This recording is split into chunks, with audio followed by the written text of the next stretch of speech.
I know it's been quite a while, guys, and you guys might be wondering why I stopped gaming. Well, I made a short for that. Go and check that one out. If you have saw it, you know that now I'm a speculative world builder, and today that's what we're gonna talk about: speculative world building. So, without any further ado, let's get to it.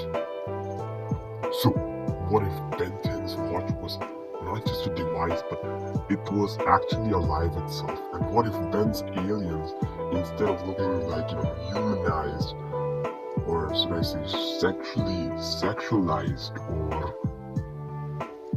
you get what I'm saying, right? So anyways, what if Ben's aliens were biologically accurate? That's what I'm trying to say. Like, living, killing machines from other planets far, far away. And well, that's what my AU is about. Welcome to the universe of Paratrix. So, unlike the original series where Ben received Paratrix in the modern era, in this AU, Ben receives it in future. A time when humans terraformed Mars. So humans terraform Mars and it becomes an habitable planet with genetically modified plants and animals. It also has breathable air and oceans like on Earth. It has whole ecosystems. Humans settled there like a long, long time ago. But however, the gravity on Mars was low, so the humans that lived there became tall. They became taller than average humans on Earth. And their bodies, like their legs, I should say, they became like more bipedal-like legs, like avian-shaped, but not avian at all. You get what I'm saying?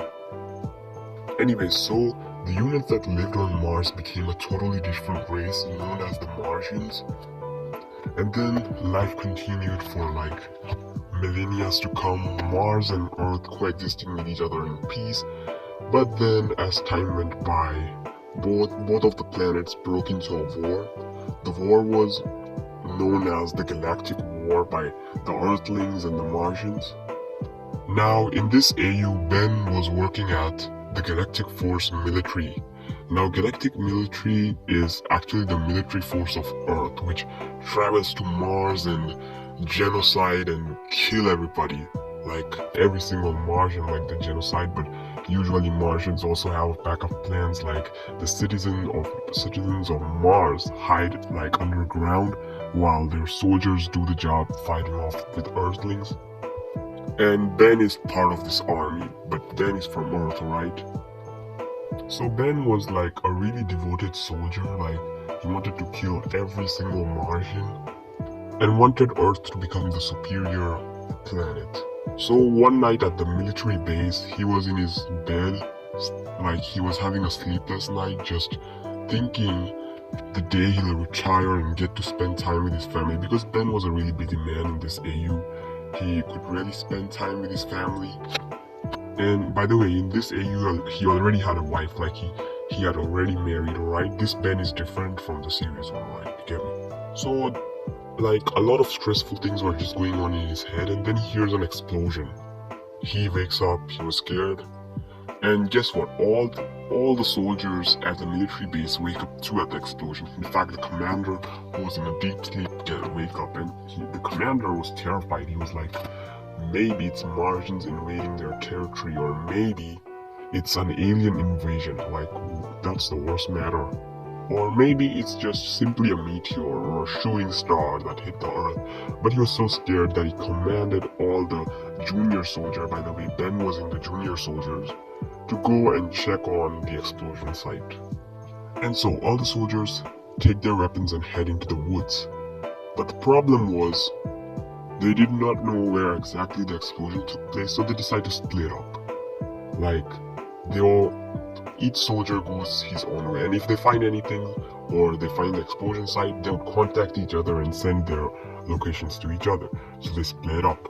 Ben was searching, and eventually he finds the explosion site, and he was just going to check the crater, and then all of a sudden, this large parasite-like creature lunges itself and attaches itself to Ben's wrist. Ben feels immense pain. feels immense pain. He tries to remove the creature off, but it wouldn't get off. In fact, pulling it would make the pain like more increasing. In frustration, he abuses the parasitic watch, calling it a fuckwad and squeezing it, like trying to remove it. And just then, he feels a sharp pain in his back, and bam, he transforms into Heat Blast. When he found the explosion site, he had already contacted the junior cadets, so the junior cadets show up, and they were also terrified. In fact, Ben kills 2 soldiers in his Heat Blast form. But the surviving soldiers who are witnessing those soldiers being killed, they couldn't do anything but to climb on the trees while Ben is busy slashing the soldier. So one of the soldiers that climbed on the tree contacts the commander, and then the commander commands them to, like, rather than killing the creature, they should tranquilize it to study it for later. The moment Ben was shot with a tranquilizer, he turned back into a human. And he was naked. He was naked on the forest floor. His entire armor had burned, seriously. That's how strong the heat produced by Heat Blast was. And so he was sent to the Galactic Force Laboratory to be studied. And that's it for this one. I'll see you on part 2.